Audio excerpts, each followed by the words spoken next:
Welcome to episode 1 of Making Subscriber Countries. Today we are starring the Empire of the King's Land. Starting off, it looks like we got a war between Arona and Fesca. We're seeing some attacks from the eastern side. Looks like we have some naval attacks going on here, but it's mostly being fought away at the sea. And we have a counterattack coming from Fesca. Looks like immediately it got wiped out. They emergency mobilized as they're attacking from the north end here. Immediately it gets wiped out, so they refocus on the south. Meanwhile, we got the kingdom of Arios and Pharesium, both of which have gone into an alliance together. It looks like Pharesium has now made an alliance with Albernia. This is the first time I've seen little to no fighting from a nation. So Albernia, Arios farm, and the kingdom of Pharesium ships it to the rest of the world. Meanwhile, in Eurona, it looks like Fesca is finally getting a hand over them that is short-lived. And we have a small empire here called the Empire of Flautan. Kinda looks like they're just isolating themselves in this little valley. And the Empire of the King's Land, they're minding their own business, building up armies it seems, possibly preparing for an attack. Fesca is on the rise again, attacking the north side and the south, but it looks like they are being surely wiped out. They are severely equal in their military powers, as neither is really making any extra steps. And the Empire of Kingsland has now just attacked the tribal alliance of Fesca, which is not going to be good news for it, as they quickly wipe down into the south. In light of this, Fesca has now declared peace with Eurona to focus in on the Empire of the Kingsland's attack, but it doesn't seem to be moving too well, and they are being overwhelmed. The Empire of the Kingsland is huge. Look at it. It's covering half of the known continent right there, and it looks like Fesca has just been destroyed. Eurona and Flautan are the most vulnerable countries against the Empire of the Kingsland's possible expansions in the future. It actually looks like there has been a rebellion starting in the theocracy of Ancastria as they expand further. Ancastria is really driving hard, giving Eurona a run for its money as it takes down through the middle of the nation, splitting it in near half, which can't be too good on the politics. Eurona is not looking too good. It looks like they're driving for that last little island after taking over the entirety of the mainland, leaving no crumbs left for Eurona as it's destroyed and replaced by Ancastria. And if we look at the statistics here, it looks like Kingsland is far above everyone else, and Pharesium is the only one that can really stand much of a chance against them. Looks like Flautan is now being attacked by the King's Land, being invaded and quickly and swiftly eradicated off of the map. Looks like Ancastria has just made an alliance with the King's Land, meaning this could be very much a run for its money if a war breaks out here. The Empire of the King's Land has just begun invading Arios, right down that tube there, with help from Ancastria. These islands surely will not belong to Ancastria soon, but Pharesium. Arios is taking some heavy hits out in the west side of the war, but Albernia is really holding its own against the Empire, but not against Ancastria taking over the eastern coast here, and they wiped them out over here. Arios is slowly starting to push up this northwest side, and Pharesium looks mostly untouched as is. The Empire of the King's Land looks entirely untouched by any of the three nations. Arios has completely gotten back their west coast, but in comes King's Land yet again. This war's already been going on for 16 years. We're not seeing much of a change. It looks like Albernia and Pharesium have just exited the alliance, leaving only Pharesium and Arios in the alliance, leaving themselves to fight against the King's Land and Ancastria. Looks like the war between Albernia and the Empire of the King's Land and Ancastria has just ceased. Here's the difference, and it looks like Empire of the King's Land is invading further and further in, taking huge bites of Arios. Here's Arios to begin with, and here's Arios now. Arios is looking completely ruined, on the brink of collapse. One province left as they focus in on the capital of Permo, invading, and now it's gone. And Pharesium has also taken some heavy hits. This was Pharesium to begin with, and here's Pharesium now. Albernia is on its own, with no alliance, and the King's Land and Ancastria are now allied. Albernia is on its own, Pharesium is on its own. They refuse to ally with each other anymore. I wonder what happened between their leaderships. to cause such a divide, leaving the Empire of the King's Land and Ancastria as the most powerful force in the world. It looks like Ancastria and the King's Land have ended their alliance. Feresium is using this opportunity of global shock with the breakup of that alliance to attack Albernia, perhaps trying to gain some power so it can hold back against the powerhouse that is the Empire of the King's Land. I mean, look at it, dominating this entire continent. More than 2/3 of it, as Feresium is driving into Feresium. Feresium is getting closer and closer to exterminating Albernia, and there it is, the destruction of the kingdom, leaving 3 kingdoms left.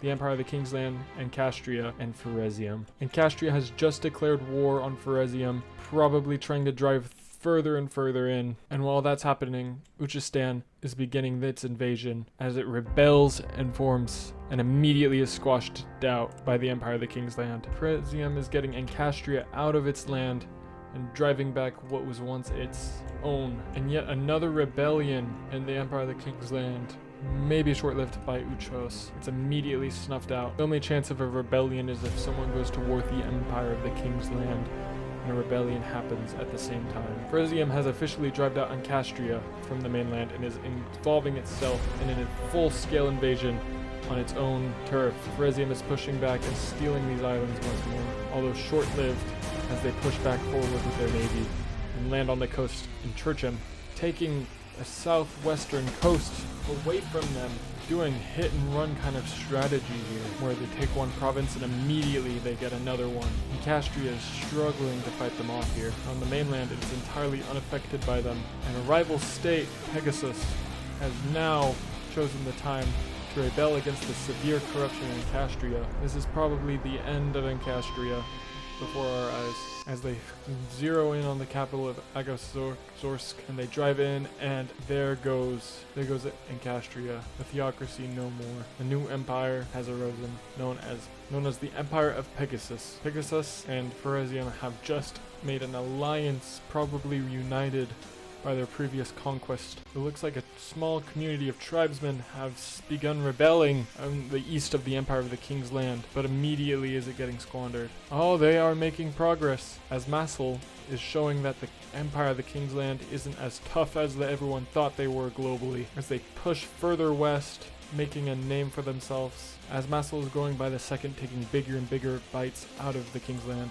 as they inspire a federation to begin called Werdenfelser in the west, the kind of middle western territory, which is growing too. The King's Land is falling apart before our eyes, as Massul is hungry and taking all of it away from the King's Land, and it looks like that small federation is immediately eradicated by the big sudden second wind of the Empire of the King's Land. And it looks like Feresium has just declared war on the King's Land, meaning Pegasus and Feresium are going to be pushing inwards with this tribal alliance of Azmasal. Here are the statistics if you're curious. In an interesting twist, it looks like Zweibrücken has just rebelled against Feresium and their severe corruption. Zweibrücken is sweeping in and taking more and more for Feresium, as the Empire of the King's Land is getting smaller from the attacks in the north from Pegasus. Finally, after years of war, Azmasal and the King's Land have found peace, which cannot spell out good for Pegasus and especially not Feresium with their rebellion. But in due time, with a new federation starting up Strodor in the north of the King's Land, they are expanding ever so quickly. And it looks like Zweibrücken is finally satisfied with the land they have taken from Feresium, allowing it to focus in on its war against the King's Land, driving them off of this coast here.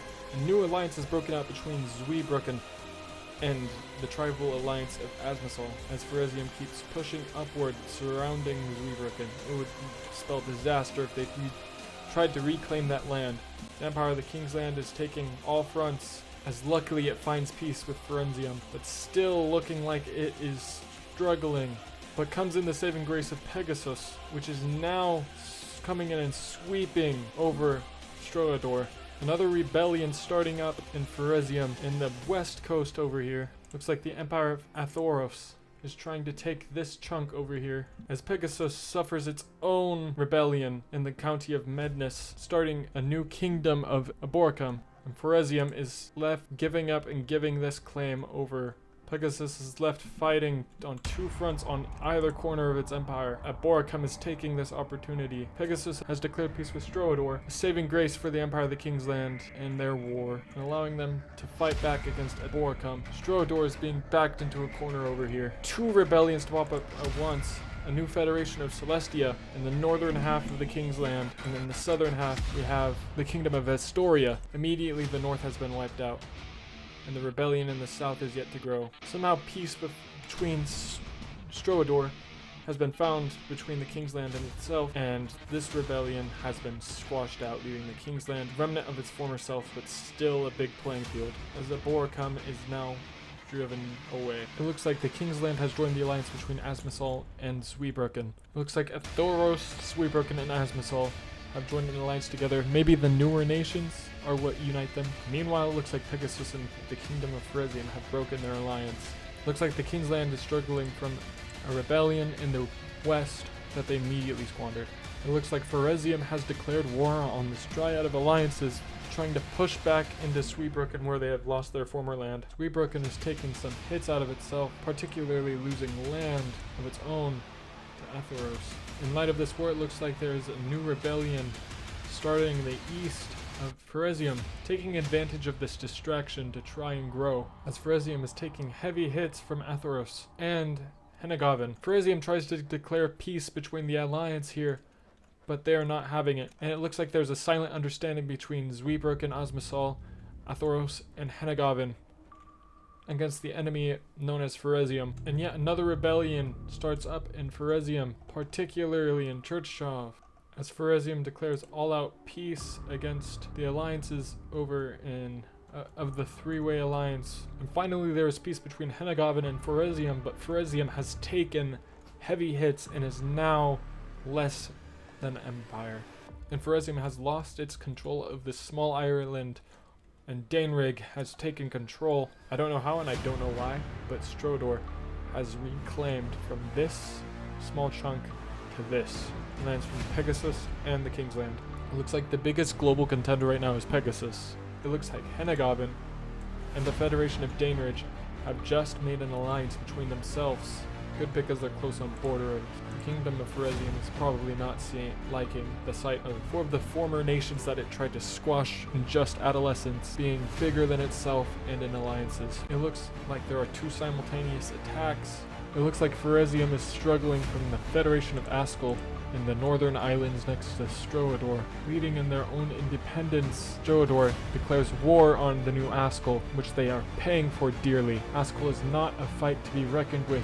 I don't know how they got so strong off of 3 islands, but look at them go. And Stroador is collapsed under the small nation that was Askel. And there's a new rebellion starting on a small island, pushing through. Pegasus is making short work of them though. But with a newfound second wind, they are pushing against that.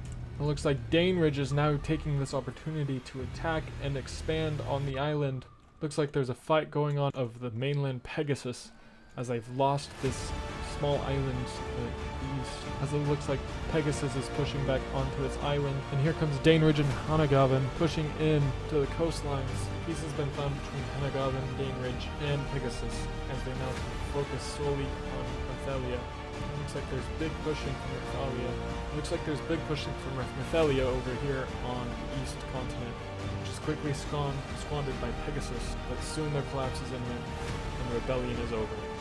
All the while, it looks like Askel and the King's Land have formed an alliance here.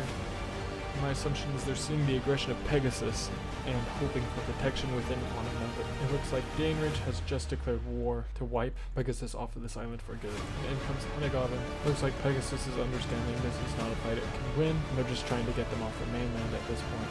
Looks like Pegasus is expanding down into Henegavin, which did not last long, as Daenrig is trying to take back what they've lost. Pegasus is trying to reclaim its ancient home of this island, while expanding down into Henegavin, trying to wipe them out as a threat.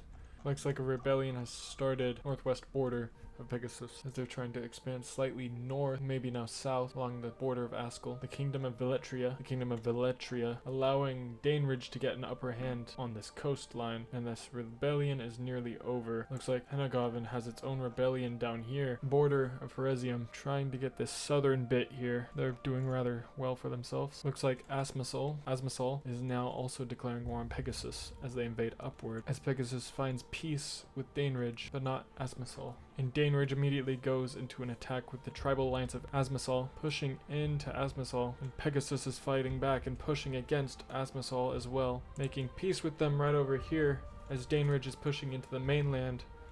The once underdog of Asmissal is being pushed further and smaller into the King's Land until it collapses entirely under Daneridge. Feresium is still without ally, which is very unfortunate for itself, as it looks like it might be the next thing on the plate of Heneghaven. Zweibrücken, Athros, and of course, Zweibrücken and Athros are now weaker, seeing as their bigger brother is now gone. Feresium is now under attack from Heneghaven, as the ancient kingdom is being torn apart and shrunken down further and further. Nearly after 400 years of life, Heneghaven has encompassed the state of Feresium.